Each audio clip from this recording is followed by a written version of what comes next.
भारत सरकार ने वायुसेना के लिए 97 तेजस मार्क 1A लड़ाकू विमान खरीदने को हरी झंडी दे दी है।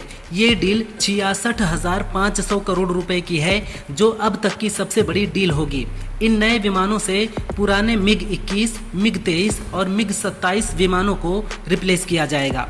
वैसे फरवरी 2021 में 83 तेजस मार्क 1A विमानों का 46,898 करोड़ रुपए का ऑर्डर HAL को मिला था, जिसकी डिलीवरी फरवरी 2024 से 2028 तक होनी है। लेकिन अभी तक वायुसेना को एक भी विमान नहीं मिला है।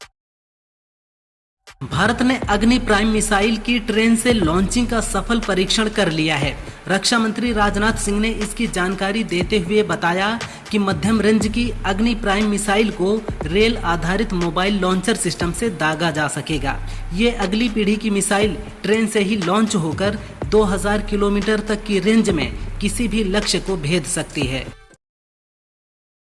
यूपी में माता पिता तथा वरिष्ठ नागरिकों के भरण पोषण एवं कल्याण नियमावली 2014 लागू है। सरकार इस नियमावली में संशोधन कर रही है। इसके तहत अब बूढ़े माँ बाप को दुख पहुँचाने और सताने वाले बच्चे एक ही घर में नहीं रह सकेंगे। ऐसे बच्चों को नया ठिकाना ढूंढना होगा। घर समेत अचल संपत्ति से ये बेदखली माँ बाप के जीवन काल तक लागू रहेगी। नियमों के क्रियान्वयन के लिए प्रत्येक तहसील में भरण पोषण अधिकरण का गठन किया गया है। भारतीय वायुसेना की ताकत को 7वें आसमान पर ले जाने वाला मिग-21 लड़ाकू विमान का एक गौरवशाली अध्याय अब समाप्त हो रहा है। आसमां का रखवाला 62 साल बाद आज यानी 26 सितंबर को रिटायर होने जा रहा है। ये सुपरसोनिक विमान न केवल भारतीय हवाई बेड़े का एक अभिन्न अंग था, बल्कि इसने कई युद्धों और ऑपरेशन में अपनी काबिलियत साबित कर वायुसेना का सिर झुकने नहीं दिया।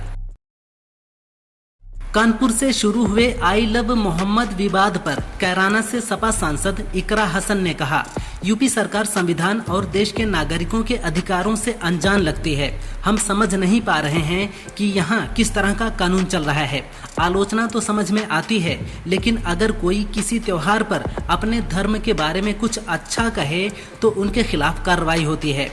हर मजहब पर इसी तरीके से आपत्ति लगने लगे तो हम कहाँ खड़े होंगे।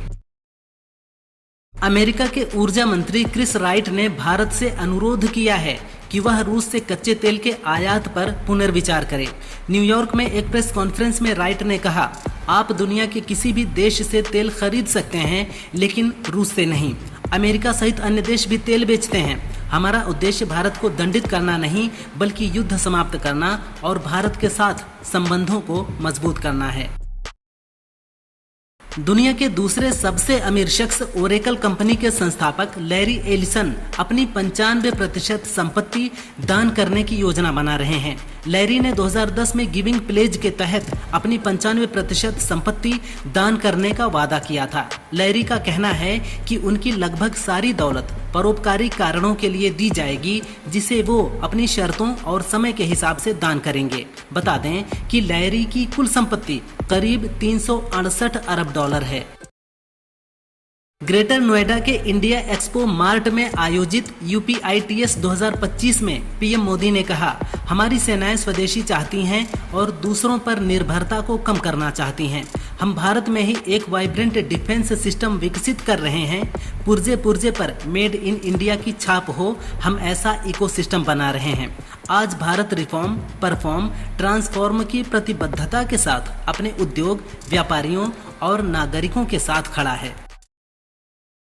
नीट यूजी में 99.99% लाने के बावजूद महाराष्ट्र के चंद्रपुर के रहने वाले 19 साल के छात्र अनुराग बोरकर ने फांसी लगाकर आत्महत्या कर ली।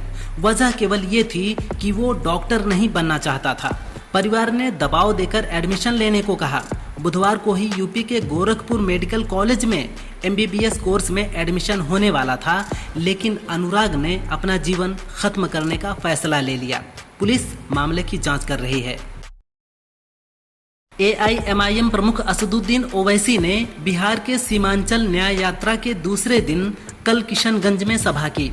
ओवैसी ने कहा, तेजस्वी यादव, याद रखना अगर हमारे अख्तरुल ईमान ने तुमसे गठबंधन के लिए हाथ बढ़ाया तो इसे हमारी मजबूरी मत समझना।